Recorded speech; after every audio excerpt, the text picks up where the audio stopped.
Então lhes tocou os olhos, dizendo: seja-vos feito segundo a vossa fé. Esse aqui, Mateus capítulo 9, verso 29, é um dos milagres que Jesus realizou. Inclusive no Novo Testamento. Quando você faz uma busca na Bíblia sobre a palavra fé, você vai encontrar que ela está presente em quase todos os milagres que Cristo realizou. E ele atribui parte dos milagres que ele realizou exatamente à fé que as pessoas que estavam envolvidas no processo do milagre manifestaram em sua vida. E é muito impressionante quando nós olhamos que quando Jesus fala sobre a fé que os outros personagens tinham, ele não deixa isso exclusivo aos judeus, nem tampouco aos líderes religiosos. Ele abre exatamente para todas as pessoas, até aquelas que, aos olhos dos judeus antigos, não tinham nenhum pouco de fé. Mas Jesus, por várias vezes, fala que essas pessoas tinham mais fé do que muitos israelitas. É muito lindo nós olharmos que nesse processo dos milagres existe uma parte que compete a Deus e existe uma parte que compete ao ser humano. Estou dizendo para você que no processo da maturação da nossa fé e no resultado dela como bênçãos sobrenaturais e espirituais sendo manifestada na nossa vida, você e eu temos um papel importantíssimo nesse processo. E ele não pode ser negligenciado, não pode ser minimizado. Muitas vezes nós colocamos mais na mão de Deus do que assumindo a nossa responsabilidade. E é um erro fazer isso. E é claro que eu não estou dizendo que nós temos a total responsabilidade, jamais teremos, porque os milagres eles não acontecem para a simples exaltação do ser humano, muito pelo contrário, é para a exaltação do Deus que nós acreditamos.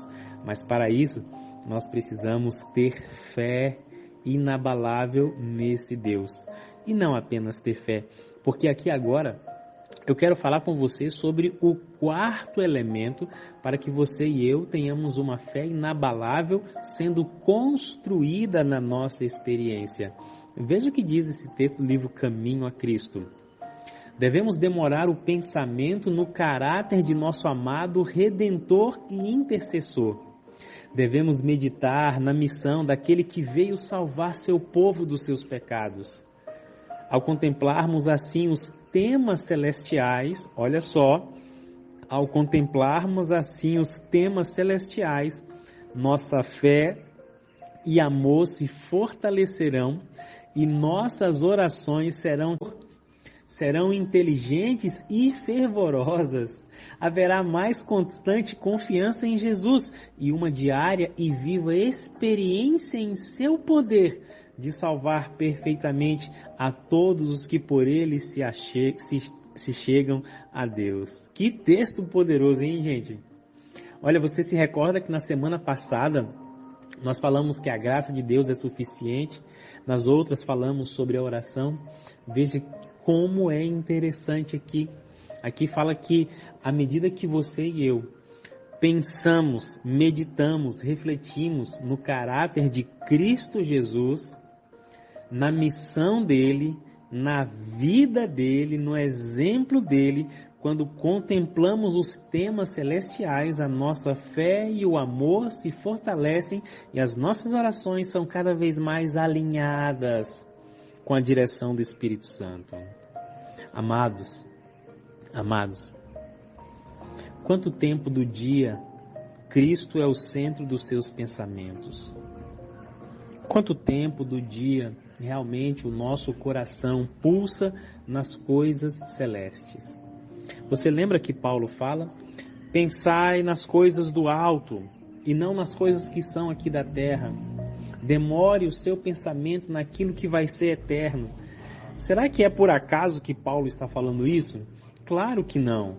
É porque de alguma maneira o Espírito Santo impressionou ele sobre essa realidade que estamos falando aqui agora. Que para que a nossa fé seja inabalável cada vez mais, o nosso coração, o nosso pensamento, o nosso sentimento, os nossos olhares precisam estar em Cristo e nas coisas celestiais. Sabe o que Satanás tem feito? Ele está fazendo com que os nossos pensamentos e os nossos olhos estejam no problema, na dificuldade, na luta, na turbulência, na aflição. E quando o nosso olhar é desviado para essas coisas, a nossa fé fica fragilizada. Presta atenção, noiva do Cordeiro. Cristo hoje quer que você olhe para Ele. Olha para Ele, pensa nele, esquece o seu problema, esquece a sua dificuldade, coloca o seu pensamento e o seu coração em Cristo e nas coisas celestes. Essa é a quarta dica que a palavra de Deus nos dá para que a nossa fé seja inabalável. E a pergunta é, diante das situações que você tem vivido, os seus olhos estão mais aonde? Nos problemas, na luta, na aflição, ou em Cristo e nas coisas celestiais? Seja sincero, seja sincera. Não adianta fingir, não adianta mentir. Você tem que ser honesta e tem que ser honesto nessa avaliação.